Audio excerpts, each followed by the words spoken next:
ഭീഷണിപ്പെടുത്തലൊന്നും വേണ്ട. തെരഞ്ഞെടുപ്പ് കമ്മീഷന്റെ വാ അടപ്പിക്കുകയാണ് ഖാർഗെ. ഇവിടെ ഒരു കത്തിലൂടെയാണത്. ആ കത്ത് സംഭവിച്ചതോ രണ്ട് കാര്യങ്ങളാണ്. രണ്ടും തെരഞ്ഞെടുപ്പ് കമ്മീഷന്റേതാണ്. അതിലൊന്ന് മുട്ടുമടക്കലാണെങ്കിൽ മറ്റൊന്ന് ഭീഷണിയായിരുന്നു. അതിനെതിരെയാണ് ഖാർഗെ പറഞ്ഞത് ഭീഷണിയൊന്നും വേണ്ട എന്ന്. എന്നാൽ ഒന്നാമത്തത് ഓക്കെ, പക്ഷേ രണ്ടാമത്തേത് ഭീഷണി അത് വേണ്ട, അതിവിടെ വില പോകില്ല എന്ന് തുറന്നടിക്കുകയാണ് മല്ലികാർജുൻ ഖാർഗെ. സത്യം പറഞ്ഞാൽ നേരിട്ട് നൽകുന്ന ഒരു പരാതികൾ പോലും സ്വീകരിക്കാതെ അവഗണിച്ചു വിടുന്ന തെരഞ്ഞെടുപ്പ് കമ്മീഷൻ ഖാർഗെ നൽകിയ കത്തിന് അത് തെരഞ്ഞെടുപ്പ് കമ്മീഷനെ തന്നെ പ്രതിക്കൂട്ടിലാക്കുന്ന കത്താണ്. അതിനാണ് മറുപടി നൽകിയിരിക്കുന്നത്.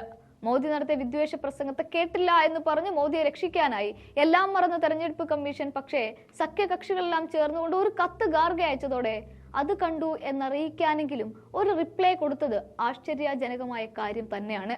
എന്നാൽ ചോദ്യങ്ങൾ ചോദിക്കാനുള്ള പൗരന്മാരുടെ അവകാശങ്ങളെ മാനിക്കുന്നതായി കത്തിൽ പറയുന്ന കമ്മീഷൻ മറുഭാഗത്ത് അവരെ ഭീഷണിപ്പെടുത്തുകയാണ് എന്നതാണ് മറ്റൊരു വസ്തുത. എന്നാൽ ഇവിടെ ഖാർഗെ ചില കാര്യങ്ങൾ ചൂണ്ടിക്കാട്ടുന്നുണ്ട്. ഒന്ന്, തെരഞ്ഞെടുപ്പ് കമ്മീഷന് മേൽ തികഞ്ഞ സമ്മർദ്ദമാണ് എന്നുള്ളത്, അത് BJPയുടെ ഭാഗത്തു നിന്നുള്ളത്. രണ്ടാമത്തെ കാര്യം, തെരഞ്ഞെടുപ്പ് കണക്ക് കൃത്യമായി വിടാത്തത്. മൂന്നാമത്തേത്, പത്രസമ്മേളനം നടത്താതെ.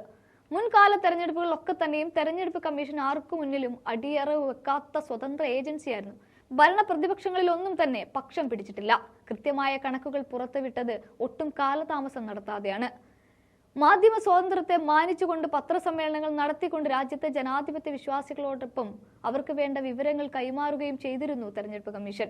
എന്നാൽ 2024 നീങ്ങുമ്പോൾ കാര്യങ്ങളൊക്കെ തകിടം മറിഞ്ഞു. എല്ലാ മോദിയും BJPയും പറയുന്നത് പോലെ എന്ന തരത്തിലേക്കായി. അതുകൊണ്ട് കൂടിയാവാം ഒരു പക്ഷേ പോളിംഗ് ശതമാനം കുറഞ്ഞത്. കാരണം ആർക്ക് വോട്ട് ചെയ്തിട്ട് എന്താ, എല്ലാം BJPക്കല്ലേ എന്നുള്ളൊരു തോന്നൽ ജനങ്ങൾക്കിടയിൽ വന്നു. അത്തരത്തിൽ പോളിംഗിൽ വിശ്വാസമില്ലാതായതിൽ നല്ല ഒരു പങ്ക് തെരഞ്ഞെടുപ്പ് കമ്മീഷന്റേതാണ്. സുപ്രീം കോടതി ആവർത്തിച്ച് പറഞ്ഞതാണ്, ഒരു വോട്ടർക്ക് പോലും യാതൊരു സംശയവും അവർ രേഖപ്പെടുത്തുന്ന വോട്ടിന് പിന്നിൽ ഉണ്ടാവാൻ പാടില്ല എന്ന്.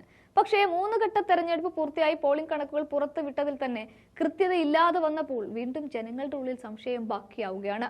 ഇത്തരം കാര്യങ്ങളൊക്കെ മുന്നിൽ വന്നു നിൽക്കുന്നതിന്റെ കൂടി അടിസ്ഥാനത്തിലാണ് തെരഞ്ഞെടുപ്പ് കമ്മീഷനെതിരെ ഖാർഗെ ആഞ്ഞടിച്ചത്. ഇവിടെ ആരാലും നിയന്ത്രിക്കപ്പെടാത്തൊരു സ്വതന്ത്ര ഏജൻസിയായി നിങ്ങൾ മാറാൻ വേണ്ടിയിട്ട് കൂടിയാണ് ഞങ്ങൾ ഈ പടപൊരുന്നത് എന്ന് ഓർമ്മിപ്പിക്കുക കൂടി ചെയ്യുന്നുണ്ട് ഇതേ ഖാർഗെ. തെരഞ്ഞെടുപ്പ് കമ്മീഷനൊപ്പമാണ് കോൺഗ്രസ് എന്ന് എടുത്തു പറഞ്ഞുകൊണ്ടാണ് രൂക്ഷ വിമർശനം അഴിച്ചുവിട്ടത്. അതേസമയം കമ്മീഷന്റെ വിശ്വാസ്യത, വോട്ടിംഗ് ഡേറ്റ അടക്കമുള്ള കാര്യങ്ങളിൽ ഖാർഗെ ഇന്ത്യ സഖ്യത്തിലെ നേതാക്കൾക്ക് അയച്ച കത്തിനാണ് കഴിഞ്ഞ ദിവസം കടുത്ത ഭാഷയിൽ കമ്മീഷൻ തുറന്ന മറുപടി നൽകിയത്. കത്ത് എക്സിലൂടെ ഖാർഗെ പരസ്യപ്പെടുത്തിയതാണ് കമ്മീഷനെ ഏറെ പ്രകോപിപ്പിച്ചതും.